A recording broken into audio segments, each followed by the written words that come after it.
वेदों और पुराणों के अनुसार महादेव को जानना ही महादेव की पूजा अर्चना के बराबर माना गया है। लेकिन महादेव की आराधना करना और सनातन ज्ञान को समझना जितना सरल है उतना ही कठिन है उनके गुण तत्वों को समझना। महादेव के रहस्य को आप जितना समझने की कोशिश करोगे उतना ही आप उनकी गहराइयों में डूबते जाओगे। हमारे सनातन धर्म में त्रिमूर्ति यानी ब्रह्मा विष्णु महेश को ही सबसे ऊपर माना जाता है और उन्हीं से ही ये ब्रह्मांड चलता है। लेकिन बहुत ही कम लोग जानते हैं कि इन त्रिमूर्ति से भी ऊपर कोई है जिनसे ये पूरी सृष्टि चलती है। जिस सृष्टि में ऐसे कई सारे ब्रह्मांड है और हर ब्रह्मांड के अपने अपने त्रिदेव है। तो आज के इस वीडियो में हम जानेंगे कि आखिरकार वो कौन है जो इन त्रिमूर्ति से भी ऊपर है और जानेंगे कि ईश्वर भगवान और देवता के बीच में क्या अंतर होता है। वैसे तो देवों के आदि देव केवल शिव को ही माना जाता है क्योंकि वही स्वयंभू है। लेकिन कोई नारायण को परब्रह्म मानता है तो कोई आदि शक्ति को,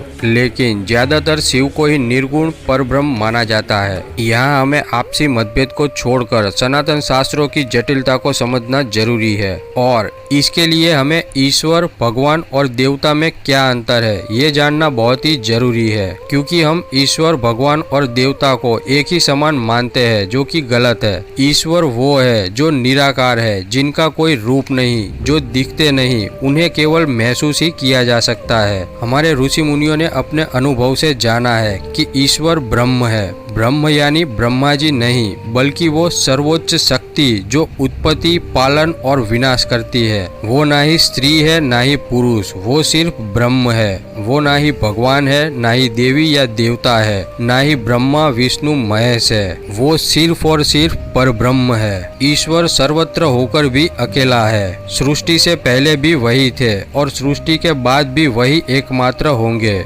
ईश्वर सभी की आत्मा में है और सभी की आत्मा ही ईश्वर है। इसीलिए उन्हें परमेश्वर और परमात्मा भी कहा जाता है। ईश्वर जिसमें ईश का मतलब होता है इच्छा और वर का मतलब होता है वरदान, यानी इच्छा को वरदान के रूप में देने वाला, जिन्हें केवल ध्यान से ही महसूस किया जा सकता है और ध्यान के दौरान की गई सारी इच्छाओं को वो वरदान के रूप में अवश्य देते हैं। भगवान यानी भूमि गगन वायु आकाश और नीर, जिनकी इन पंच तत्वों पर पकड़ है और पांचों इंद्रियों पर विजय हासिल कर ली है, जो जन्म मरण के चक्र से मुक्त है और वो कहीं भी जन्म लेकर कुछ भी करने की क्षमता रखता है, वही भगवान है। भगवान को ईश्वर नहीं कहा जा सकता, लेकिन वे ईश्वर तुल्य है। इसीलिए भगवान शब्द को ईश्वर परमात्मा परमेश्वर के रूप में भी उपयोग किया जाता है। ईश्वर एक ही है, उनका कोई अवतार नहीं, और जो अवतार लेते हैं वही भगवान है। यानी भगवान विष्णु और भगवान शिव और उनके अवतारों को भगवान कहा जाता है और इनके स्त्रीलिंग रूप को भगवती कहा जाता है। मतलब कि ब्रह्मा विष्णु महेश राम कृष्ण और बुद्ध ये सभी ईश्वर नहीं लेकिन भगवान है।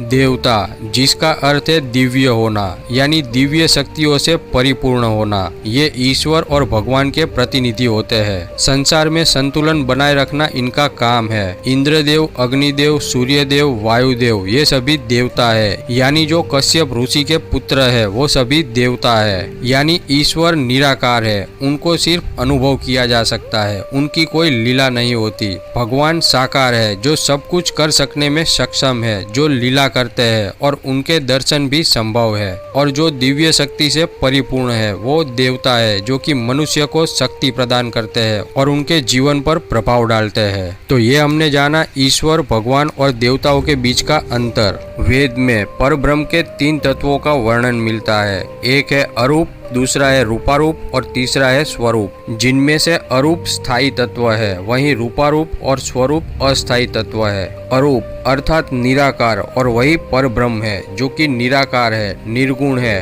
अनंत है एवं आदि है, जिनका कोई रूप नहीं, वही परम तत्व है और उन्हें ही सदाशिव कहा गया है और वही परम सत्य है। इनके दर्शन नहीं किए जा सकते क्योंकि इनका कोई रूप नहीं, केवल कठोर साधना से ही इनका अनुभव किया जा सकता है। साधु इनके अनुभव के हेतु ही युग युगों तक साधना करते हैं और इन्हें प्राप्त करना ही मानव जीवन का परम उद्देश्य है। दूसरा तत्व है रूपारूप यानी आदि शक्ति, जो कि निराकार को आकार देती है और वो शक्ति रूप में अनेक दिशाओं में व्याप है। इनके दर्शन एवं अनुभव किया जा सकता है, लेकिन इनका कोई स्थायी रूप नहीं है। यही ब्रह्मांड के हर अणु को शक्ति प्रदान करती है। शक्ति के बिना ब्रह्मांड के किसी भी कार्य को करना असंभव है। ब्रह्मांड की रचना करना भी ब्रह्मा जी के लिए असंभव हो रहा था, तब उन्होंने आदि शक्ति की सहायता से ही सृष्टि की रचना की थी। तीसरा तत्व है स्वरूप यानी सत्यनारायण, और वही त्रिमूर्ति यानी त्रिगुणा देव है, अर्थात वही ब्रह्मा, विष्णु और महेश है। वही देवों में इंद्र, आदित्यों में सूर्य एवं मनुष्य में मनु है। वही अंतरात्मा के रूप में हर जीव में मौजूद है और ये संपूर्ण ब्रह्मांड उनका ही रूप है और इनका स्थायी रूप में दर्शन और अनुभव किया जा सकता है। सत्यनारायण अरूप यानी निराकार और रूपारूप यानी शक्ति के सम्मिलित रूप है।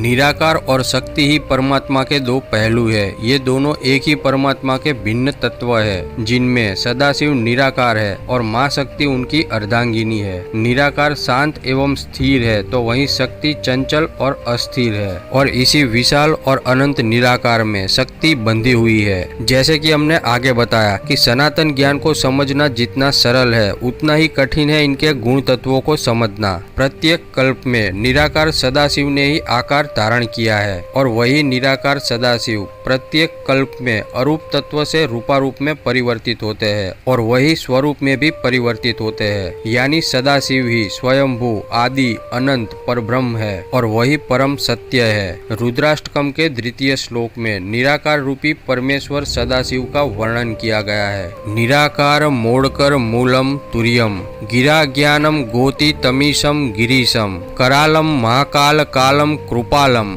गुणागार संसार पारम नतोड़हम, अर्थात जो निराकार है, जो ओमकार है, जो तीनों गुणों यानी सत रज तम से भी परे है, जिनको केवल साधना से ही अनुभव किया जा सकता है, जो वाणी एवं सप्तेश्वर है, जो सभी ज्ञान एवं इंद्रियों से परे है, जो पहाड़ों के भगवान यानी कैलाशपति है, जो कि विकराल है, जो महाकाल के भी काल है, जो कृपालु है, जो समस्त गुणों के परम धाम है। इस संसार से परे उस परमेश्वर को मैं प्रणाम करता हूँ। प्रत्येक कल्प के अंत में ये संपूर्ण सृष्टि की शक्ति एवं समय इसी अरूप यानी निराकार में विलीन हो जाती है। तब केवल निस्तब्धता, अंधकार एवं शांति रह जाती है। तब शक्ति लुप्त होने के कारण सदाशिव निस्तेज हो जाते हैं और वो घोर साधना में समाधिष्ट हो जाते हैं। फिर जब सदाशिव ध्यान से जागते हैं तब वे शक्ति के अभाव में निस्तब्धता से घिरे रहते हैं, तो पुनः शक्ति को जगाने हेतु वह हुंकार लगाते हैं और उनकी यही हुंकार ओमकार है। इसी ओमकार में शिव की शक्ति विराज करती है। फिर इसी शक्ति और निराकार सदाशिव के मिलाप से पुनः एक नए कल्प का आरंभ होता है और इन्हीं के मिलाप से एक दिव्य लिंग का निर्माण होता है और उसे ही हम शिवलिंग से जानते हैं। और यही शिवलिंग इस सृष्टि का प्रतीक चिन्ह है, जिसमें जो उभरा हुआ भाग है वही सदाशिव है और शेष भाग आदि शक्ति है, और इसे ही हिरण्यगर्भ भी कहा जाता है, जहाँ से प्रत्येक कल्प में सत्यनारायण स्वरूप में शिव शक्ति का ही आविर्भाव हुआ है, जो कि सदाशिव के अरूप और आदि शक्ति के रूपारूप का मिला हुआ स्वरूप है। और इस संपूर्ण सृष्टि में एक ही सत्यनारायण है, जिसे हम भगवान विष्णु के विश्व स्वरूप से जानते हैं, और वही ब्रह्मा, विष्णु और महेश है। इस सृष्टि में अनेक ब्रह्मांड है, जिसमें हर ब्रह्मांड में ब्रह्मा, विष्णु और महेश होते हैं, जो कि अंतरात्मा के रूप में हर जीव में मौजूद है, और ये सारे ब्रह्मांड सत्यनारायण का ही रूप है। तो ये हमने जाना कि कैसे अरूप यानी निराकार सदाशिव सबसे पहले अपनी हुंकार यानी ओमकार से रूपारूप यानी शक्ति को जागृत करते हैं, और फिर अरूप और रूपारूप के मिलाप से हिरण्यगर्भ यानी शिवलिंग उत्पन्न होता है, जिसमें से स्वरूप यानी सत्यनारायण अवतरित होते हैं, जो कि अरूप और रूपारूप का मिला हुआ स्वरूप है। प्रत्येक कल्प के आरंभ में सत्यनारायण से ही सृष्टि की रचना का आरंभ होता है, जिसमें सबसे पहले इनकी नाभि से जन्म लेते हैं महाब्रह्मा ब्रह्मा। तब महाब्रह्मा अपने अस्तित्व को जानने के लिए आतुर रहते हैं, लेकिन सत्यनारायण योग निद्रा में होने के कारण ब्रह्मा अपना परिचय प्राप्त करने के लिए परम सत्य की साधना में लीन हो जाते हैं और इसी साधना से प्रसन्न होकर निराकार सदाशिव यानी अरूप परम तत्व स्वरूप आकार धारण करते हैं, जिन्हें सनातन शास्त्रों में स्वयंभू के नाम से जाना जाता है। वही आदि देव है, वही परम सत्य है और वही परम तत्व है। और ब्रह्मा जी की तपस्या से प्रसन्न होकर वह ज्योतिर्लिंग से प्रकट होते हैं, जिन्हें देखकर ब्रह्मा उनकी स्तुति और पाठ करते हैं और प्रत्येक कल्प के आरंभ में महाब्रह्मा परम तत्व को प्राप्त करते हैं और इसीलिए परम तत्व को अनुभव करने के ज्ञान को ब्रह्म ज्ञान कहा जाता है। ब्रह्मा जी की तपस्या से ही निराकार परम तत्व प्रत्येक कल्प में स्वरूप धारण करते हैं और ब्रह्मा जी उन्हें नाम देते हैं और इस कल्प में निराकार परमेश्वर ने महेश्वर का स्वरूप धारण किया है और महाब्रह्मा ने उन्हें ही महादेव का नाम दिया है। वेदों और पुराणों में सदाशिव के 5 मुख दिखाए गए हैं और ये 5 मुख उनके अलग अलग कल्पों में लिए गए अलग अलग स्वरूपों में से मुख्य 5 स्वरूप है। इसीलिए इन्हें पंचमुखी सदाशिव से भी जाना जाता है। पश्चिम दिशा के मुख का नाम सद्योजात है, जिसका अर्थ है भव्य स्वरूप, जो कि 16 वर्षीय बालक स्वरूप है। उत्तर दिशा का मुख वामदेव है, अर्थात विकारों का नाश करने वाला।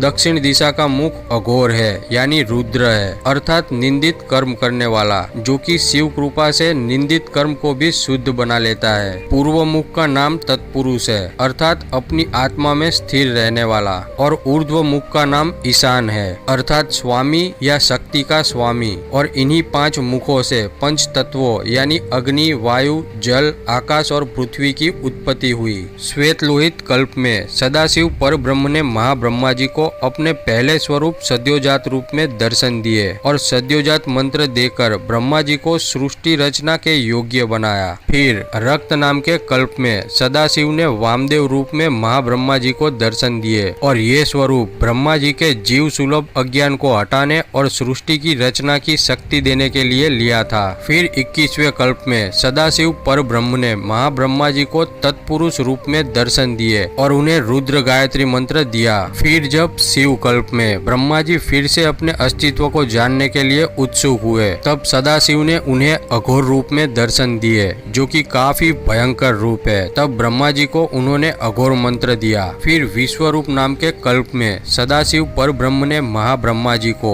ईशान रूप में दर्शन दिए और उनके साथ ही सिंहनाद करती हुई सरस्वती भी प्रकट हुई। तब ईशान भगवान ने सरस्वती सहित ब्रह्मा जी को सन्मार्ग का उपदेश देकर कृतार्थ किया। ऐसे ही ब्रह्मा जी हरेक कल्प में अपने अस्तित्व को जानने के लिए उत्सुक होकर निराकार सदाशिव के ध्यान में लीन हो जाते हैं और हर बार निराकार सदाशिव ने उन्हें अलग अलग रूप में दर्शन दिए और अपने शरीर से शक्ति को जागृत किया, ताकि ब्रह्मा जी को सृष्टि की रचना में सहायता मिल सके। तो ये थी शिव के पंचमुखी अवतार की कथा, जिससे मनुष्यों के अंदर शिव भक्ति जागृत होती है और उसकी समस्त मनोकामनाएं पूर्ण होती है। तो आशा करता हूँ कि आपको ये जानकारी जरूर अच्छी लगी होगी। अगर आपको ये वीडियो अच्छा लगा तो इसको ज्यादा से ज्यादा शेयर करें और चैनल को सब्सक्राइब करके बेल आइकॉन जरूर दबाएं।